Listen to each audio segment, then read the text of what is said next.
안녕하세요. 크립토 노마드입니다.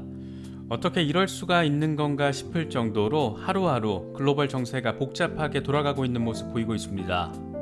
우크라이나 러시아 협상단은 여전히 별다른 돌파구를 찾지 못하고 있는 가운데 이번에는 중국발 코로나 봉쇄 이슈가 시장을 다시 덮치고 있습니다. 안 그래도 미국 연준의 금리 인상 이슈를 앞두고 시장이 상당히 조심스러운 모습을 보이고 있는데 여러 돌발 악재들까지 겹치면서 시장 전반에 어려움을 야기하고 있습니다. 뉴욕 증시는 약세로 마감했고 비트코인 역시 4만 달러 돌파의 지속적인 어려움을 확인하고 있습니다. 중국발 코로나 봉쇄가 다시금 재현되면서 글로벌 공급망 위기 역시 고조되는 모습입니다. 우크라이나 반도체 공장이 폭격으로 가동이 중단되면서 반도체 생산에 타격이 우려되고 있는 상황에서 중국발 코로나 봉쇄로 휴대폰, 자동차 제조 공장들이 잇따라 문을 닫고 있습니다. 특히 중국 선전 지역은 중국의 IT 기술 본거지로 불릴 정도로 빅테크 본사들이 자리하고 있는 곳입니다. 미국 연준 골머리 아픈 상황이 더해지고 있는 것 같습니다. 비트코인은 그래도 나름 중요 지지선인 37,000달러 위에서 반등의 기회를 노리고 있는 모습을 보이고 있지만 횡보 기간이 길어진 탓에 단기적인 상승이 제한될 수 있다라는 전망이 나왔습니다. 앞으로 2주 정도 변동성이 커질 거라는 내용인데 코인데스크가 제시한 분석입니다. 리플 SEC 소송은 언제 어떻게 결판을 내려고 이러는지 참으로도 흥미진진하면서도 지루한 상황을 내보이고 있습니다. 물론 그 주인공은 SEC입니다. SEC는 리플의 주장을 반박하기 위해 채택한 전문가 보고서 제출 기한을 연장해달라고 법원에 요청했는데 그게 고작 이틀입니다. 대체 소송을 낸 쪽에서 얼마나 준비가 덜 됐길래 피고 주장 반박하는 문서도 정리가 안 돼서 이렇게 할 수 있는 모든 연장을 하는 건지 여러 생각거리들을 안기는 것 같습니다. 글로벌 정세 자체가 워낙 복잡하게 돌아가다 보니까 시장 분위기를 잡기도 정말 어려운 것 같습니다. 나름 인내의 시간이 필요한 그런 시기가 지나가고 있는 모습인데 이럴 때일수록 여러 소식들 잘 참고하시면서 시장 대응하실 수 있으면 더 좋을 것 같습니다. 본격적인 시작에 앞서서 좋아요와 구독 또 알림 설정을 꼭 부탁드리겠습니다. 영상 제작에 아주 큰 도움 된다는 말씀 함께 드립니다. 그럼 시작하겠습니다. 먼저 비트코인 상황입니다. 비트코인은 4만 달러 저항에 아주 강력하게 가로막힌 모습을 확인하고 있습니다. 4만 달러 돌파 시도를 지속적으로 하고는 있지만 번번이 이 부근에서 가로막히고 있습니다. 전쟁, 코로나, 금리 인상 이런 여러 악재성 상황에 둘러싸여 있다 보니까 좀처럼 힘을 받지 못하고 있습니다.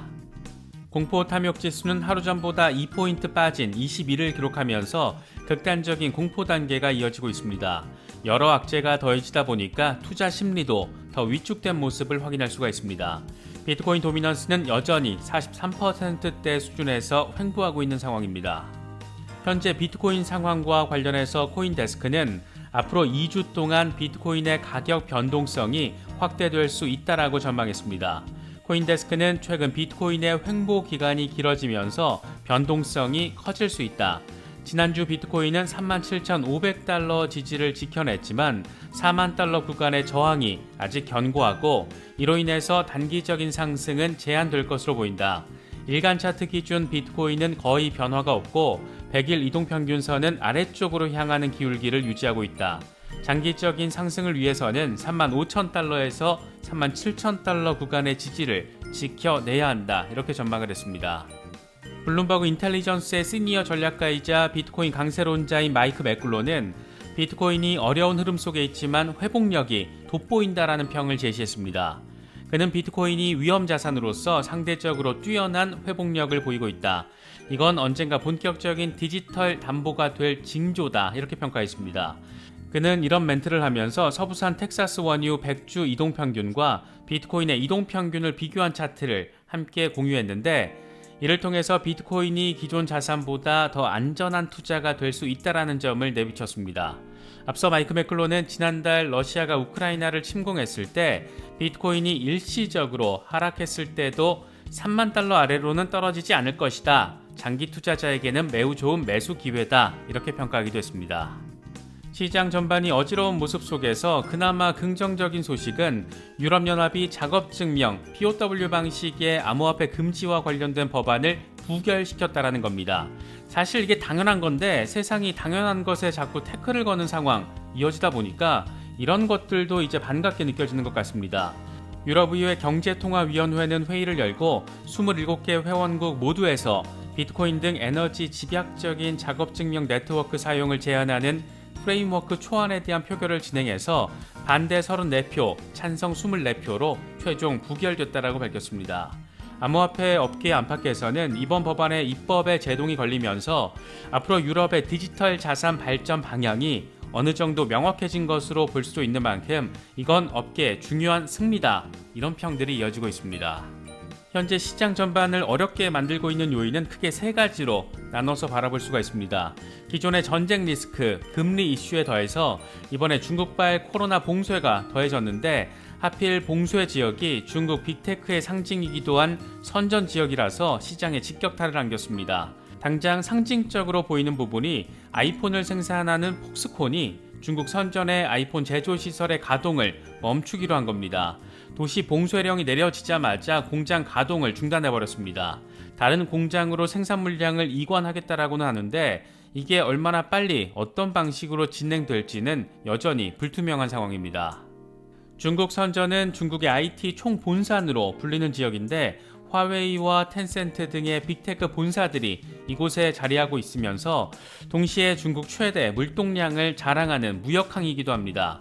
중국발 세계 공급망 위기가 다시금 현실화될 수 있다는 공포가 함께 피어오르는 이유라고 할 수 있습니다. 특히 우크라이나 러시아 전쟁과 관련해서 양측 협상단이 여전히 공전하는 모습을 보이는 가운데 우크라이나 반도체 소재 공장이 폭격으로 가동이 중단되면서 전 세계 반도체 생산에 타격이 우려되고 있는 상황입니다. 이번에 공습을 당한 곳은 반도체 핵심 소재, 네온을 공급하는 공장 두 곳인데 러시아와 우크라이나는 전 세계 네온 생산의 25%, 4분의 1을 차지하는 곳이라서 그 우려들이 하나씩 현실이 되고 있습니다. 과거 러시아의 크림반도 병합 당시에는 네온 가격이 무려 600% 폭등한 적도 있습니다. 기존 리스크에 새로운 리스크가 더해지면서 위험자산보다는 안전자산에 대한 수요가 더 높아지고 있는 모습도 포착되고 있습니다.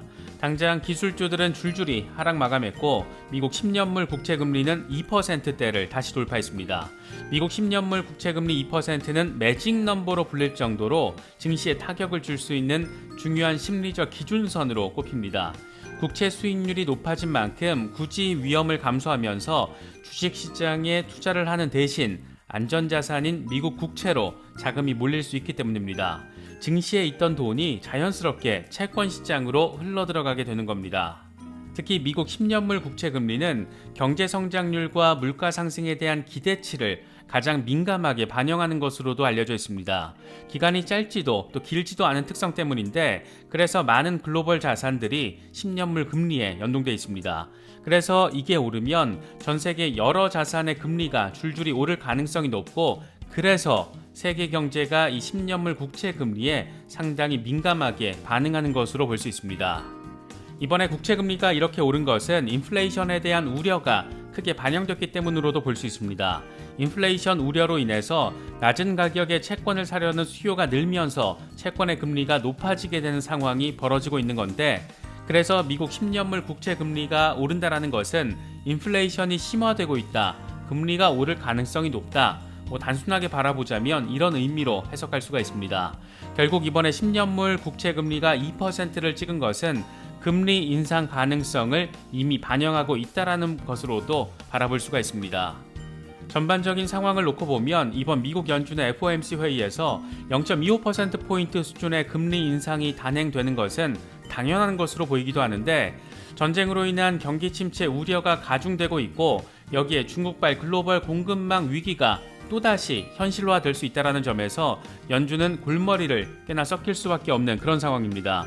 우연인지는 모르겠지만 연준의 FOMC 회의가 3월 16일, 러시아의 증시 휴장 데드라인이 3월 18일, 중국 선전 봉쇄가 3월 20일까지 이것들이 짜고서 고스톱이라도 치는 것인가 이런 생각이 드는 것은 괜한 기분 탓은 아니겠지만 타임 스케줄만 이렇게 놓고 보면 연준 금리 인상 못하게 하려고 중국과 러시아가 협봉하는 모양새로 다소 음모론적이긴 하지만 이런 생각도 들게 만드는 것 같습니다.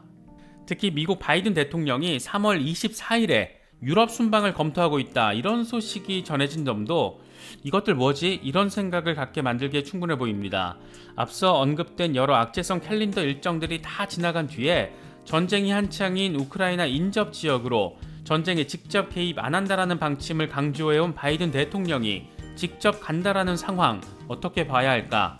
이 미국과 중국, 러시아 이들의 짜고 치는 고스톱판이 벌어지고 있는 건지 아닌지 그건 모르겠지만 어쨌든 뭔가 해결의 국면으로 방향성이 세팅돼 가고 있는 건 아닐까. 그러니까 각자 플레이어들이 얻을 수 있는 것들 거의 다 얻었고 이제 해결 국면을 향해서 나아가야 되는 그런 상황을 보여주는 것 아닌가, 그런 부분도 느끼게 되는 것 같습니다.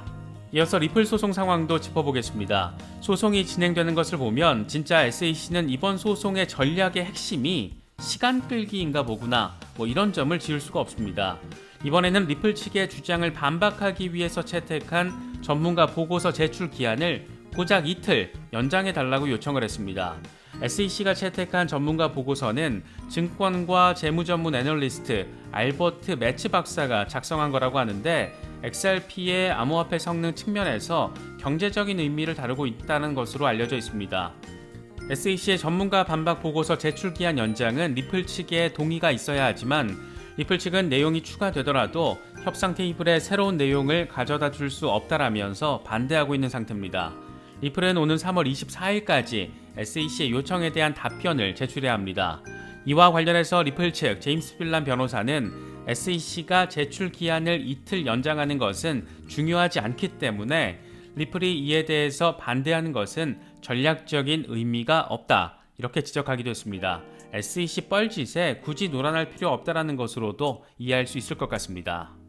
참 정말 재미있는 것은 모든 데드라인에 대한 연장 신청을 하는 것이 SEC라는 겁니다. 특히 리플의 주장을 반박하는 전문가 리포트조차 준비가 덜 돼서 이틀, 겨우 이틀, 고작 이틀, 이 시간이 더 필요하다라는 부분은 다소 넌센스로도 비춰질 수 있는 그런 부분이 아닐까 싶기도 한데, 상대가 법을 어겼다라고, 잘못했다라고, 그래서 소송까지 내놓고 상대방의 상황과 주장을 반박할 준비가 제대로 돼 있지 않은 이런 상황을 소송을 낸 쪽에서 확인시켜 주고 있는 그런 부분이기 때문입니다. 이번 소송이 모두 4번에 걸쳐서 소송 기한 자체가 연장됐을 때 이건 공교롭게도 모두 SEC의 요청에 따른 것이었습니다. 이런 상황에서 사라네뻔 판사가 내놓은 명령 하나가 관심을 끌고 있는데, 네뻔 판사는 리플과 SEC 양측이 추가로 필요한 디스커버리가 있는지 만나서 협의한 뒤에 3월 23일까지 서한을 제출해서 법원에 알려라, 이렇게 명령을 내렸습니다. 이를 두고 XRP 커뮤니티에서는 양측이 디스커버리 종료 이후에 합의를 위한 1시간 미팅에서 결국 합의점을 찾지 못한 것 아니냐, 지금 타이밍에 굳이 둘이 만나서 협의해라, 이렇게 정식으로 명령을 한 것은 법원이 나서서 중재의 역할을 하겠다라는 시그널을 보낸 것 아니냐, 이런 목소리들, 여러 목소리들이 나오고 있습니다. 이게 통상적으로 디스커버리 이후에 법원이 내리는 명령인지 여부는 잘 모르겠는데, 이 본안 소송과 관련된 부분이 아니라 리플의 전현직 CEO 둘에 대한 개인 소송 관련된 것들이라서 그렇게 큰 의미까지 부여하지는 않아도 될 것 같습니다. 어쨌든 그래도 양측이 만나라고 명령한 부분은 긍정적으로 바라볼 수 있는 부분 아닌가? 그렇게 개인적으로는 바라보고 있습니다. 자본시장에서 벌어질 수 있는 거의 모든 리스크가 이제 거의 다 등장한 게 아닐까 싶습니다. 금리 이슈만 가닥이 잘 잡히면 어쨌든 불확실성 하나가 제거되는 만큼 시장의 방향성 역시 아래가 됐든 위가 됐든 명확해지지 않을까 생각됩니다. 전반적인 시장 주변 글로벌 상황들 잘 체크하시면서 시장 대응도 잘 하실 수 있으면 좋겠습니다. 이번에 준비한 영상은 여기까지입니다. 영상이 도움이 되셨다면 좋아요와 구독 또 알림 설정을 꼭 부탁드리겠습니다. 영상 제작에 아주 큰 도움 된다는 말씀 함께 드립니다. 언제나 성투하시기를 기원하겠습니다. 시청해주셔서 감사합니다. 지금까지 크립토 노마드였습니다.